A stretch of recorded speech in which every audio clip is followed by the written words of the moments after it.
All right, everybody, welcome back to Kinetic Energy 1085. If you have a 2018 F-150 5.0 with remote start, chances are, if you decide to change your own spark plugs, you're going to look at cylinder 3 and say, "What?"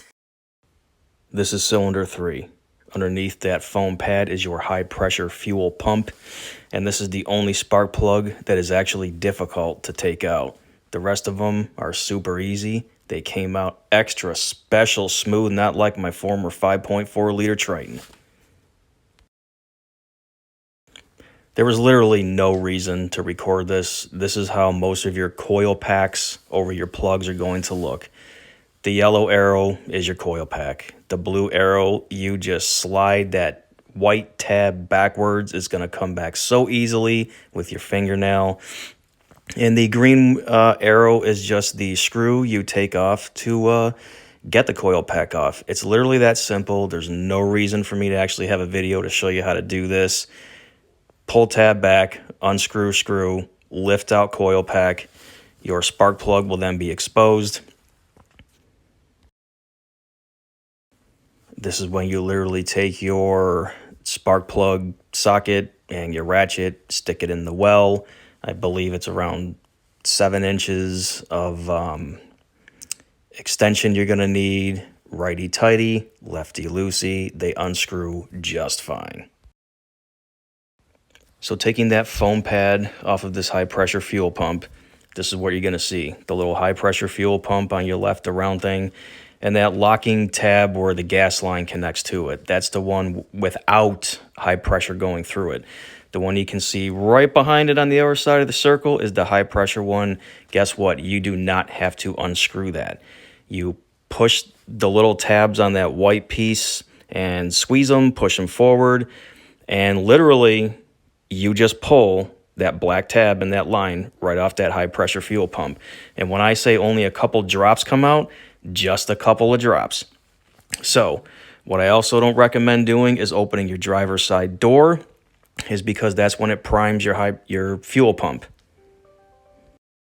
So basically for this plug, just let it sit overnight, open your passenger door to lift your hood lever so that your fuel pump doesn't prime, putting any kind of pressure in this line. And I only had a few drops come out.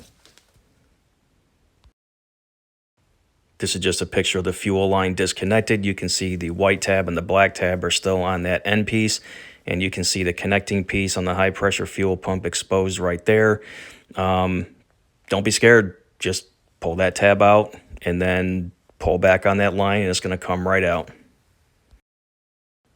Here's the other very good part of the good news. I said that kind of screwed up.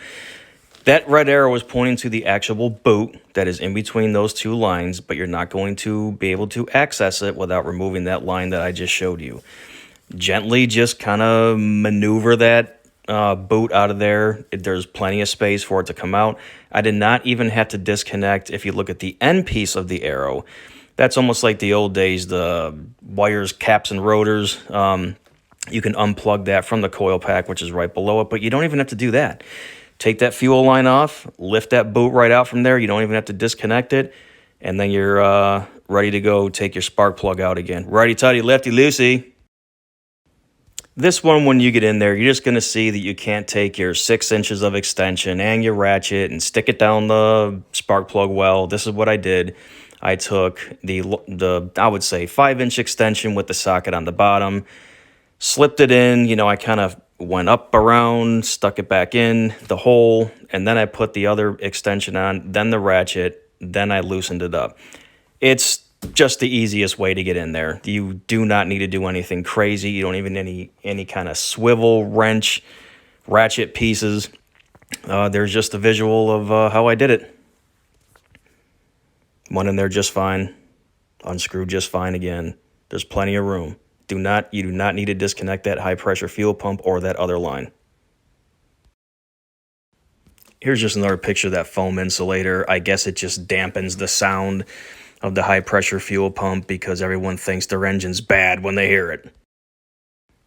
Here's a picture of that spark plug that came out of number 3. I'm just showing one spark plug because every single one of them looked just like this. just like these pictures. I do believe that just looks like some kind of rust, some kind of heat. To the naked eye, it might look like there's oil on there, but I stuck my fingers in there. It just feels like some kind of gunk.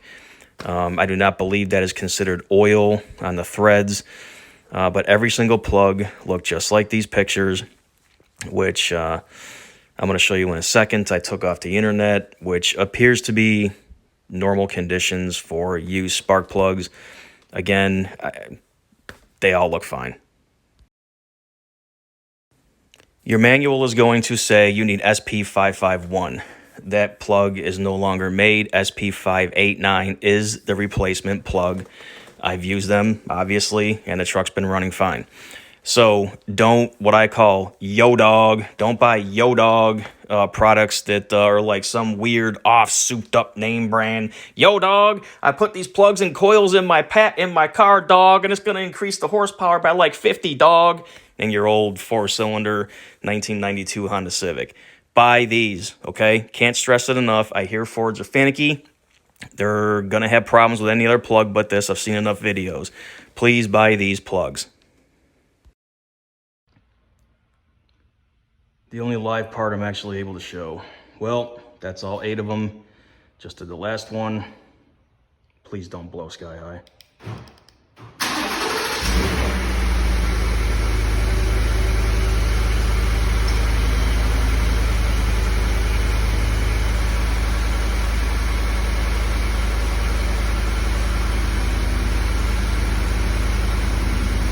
So far, so good.